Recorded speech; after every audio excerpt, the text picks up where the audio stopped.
রমজান মাসে মুহতারাম আল্লাহ সুবহানাহু ওয়া তাআলা কবর আযাব মাফ করে দেন, এই কথাটা সত্য কিনা যে রমজান মাসে কবরের সমস্ত আযাবগুলো বন্ধ হয়ে যায়, এই কথাটা আসলে কোনো ভিত্তি আছে না শরিয়ার আলোকে যদি বলতেন। আচ্ছা, এই আলোচনার আগে একটা কথা বলি। রাসূল আকরাম সাল্লাল্লাহু আলাইহি ওয়াসাল্লাম বলেছেন, ওমান সামা ইয়াওমান ইবতিগাআ ওয়াজহিল্লাহি ফুতিবা লাহু বিহা দাখালাল জান্নাহ। আল্লাহ রাসূল সাল্লাল্লাহু আলাইহি ওয়াসাল্লাম বলেছেন, যে ব্যক্তি আল্লাহর সন্তুষ্টির উদ্দেশ্যে একদিন রোজা রাখে এবং এই রোজা অবস্থায় তার জীবনের শেষ আমল অর্থাৎ রোজা অবস্থায় তার ইন্তেকাল হয়, ওই ব্যক্তি আল্লাহর জান্নাতে প্রবেশ করবে। সুবহানাল্লাহ। ওই ব্যক্তি কোথায় যাবে? আল্লাহর জান্নাতে যাবে। 2 নম্বর হাদিস, সুদীর্ঘ হাদিস, ইদা কানাত আউয়ালু লাইলাতিন মিন রমাদান সুফিদাতিশ শায়াতিন ওয়া মারারাতুল জিন ওয়া গুল্লিকাত আবওয়াবুন নার ফালাম ইফতাহ মিনহা বাবুন ওয়া ফুতিহাত আবওয়াবুল জান্নাহ ফালাম ইউগলাক মিনহা বাবুন ওয়া নাদা মুনাদি ইয়া বাগিয়াল খায়র আকবিল ওয়া ইয়া বাগিয়াশ শাররি আকসির ওয়া লিল্লাহি উতাকাউ মিনান নার ওয়া যালিকা ফি কুল্লি লাইলাতিন। নিয়মিত এই যে কবর আযাব বন্ধ হয়ে যায়, এই হাদিস থেকে লক্ষ্য করে অনেকে ভুল ব্যাখ্যা দেয়।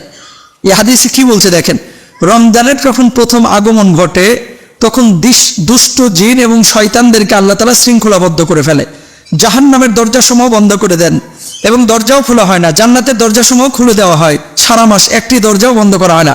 জাহান্নামের দরজা বন্ধ, জান্নাতের দরজা খোলা, ওপেন। একজন ঘোষক ঘোষণা করতে থাকে, হে কল্যাণের প্রত্যাশী আরো অগ্রসর হবে ও কল্যাণের যাত্রী ক্ষান্ত হও। আর আল্লাহ তাআলা এই মাসের প্রতি রাতে অসংখ্য মানুষকে জাহান্নামের আযাব থেকে মুক্তি দান করেন।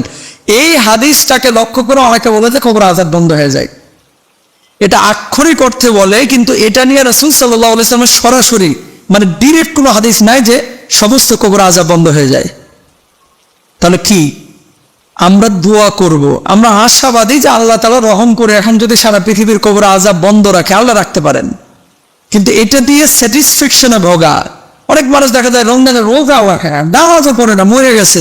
কিছু মানুষ বলে মাশাআল্লাহ রমজান মাসে মরে গেল, কি কপাল, জান্নাতে যাবে। আহা, রমজানে হিন্দুরাও তো রমজানে মরে, কথা বলে না।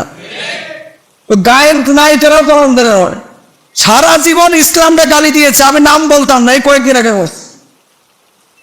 একজন প্রসিদ্ধ মানুষ সারা জীবন ইসলামের বিপক্ষে ছিল, সারা জীবন সুবহানাল্লাহরে সহ্য করতে পারে নাই, আলহামদুলিল্লাহরে সহ্য করতে পারে নাই, জুব্বা টুপিরে সহ্য করতে পারে নাই, গোটা জিন্দেগি 60 বছরের উর্ধে বেঁচেছিল, ইসলামের বিপক্ষে কথা বলছে, মরছে রমজানে। কবরে ঢোকার পরে ফেরেশতারা বলবে, আরে রমজানে মরছস, আজকে তোর ফরফরায়া জান্নাতে দেব। জান্নাত তো দূরের কথা, ঝাঁটা দিয়ে পিটাবে, ঝাঁটা, ঠিক কেনা মনে হয়।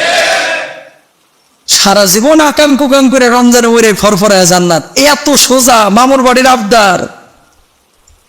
যারা সৎ কাজ করেছে, ইল্লাল্লাযীনা আমানু ওয়া আমিলুস সালিহাত, যারা সৎ কাজ করেছে, ঈমান এনেছে, কানাত লাহুম জান্নাতুল ফিরদাউস নুজুলা, তাদের জন্য আল্লাহ তাআলা জান্নাতুল ফিরদাউস মানে আবশ্যক করে দিয়েছে।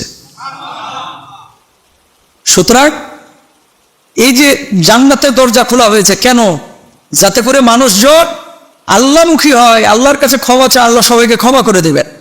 আর যে আল্লাহ রমজান মাসে কবর আযাব বন্ধ রাখতে পারে, সে আল্লাহ কি সারা বছর রাখতে পারে না? পারে কি পারে না? আচ্ছা, কবর আযাব বন্ধ রাখলে আল্লাহর মনে হয় বড় লাভ আছে নাকি? আর কবর আযাব যদি চলমান রাখে, আল্লাহ তাআলার বড় ক্ষতি হয়ে যাবে।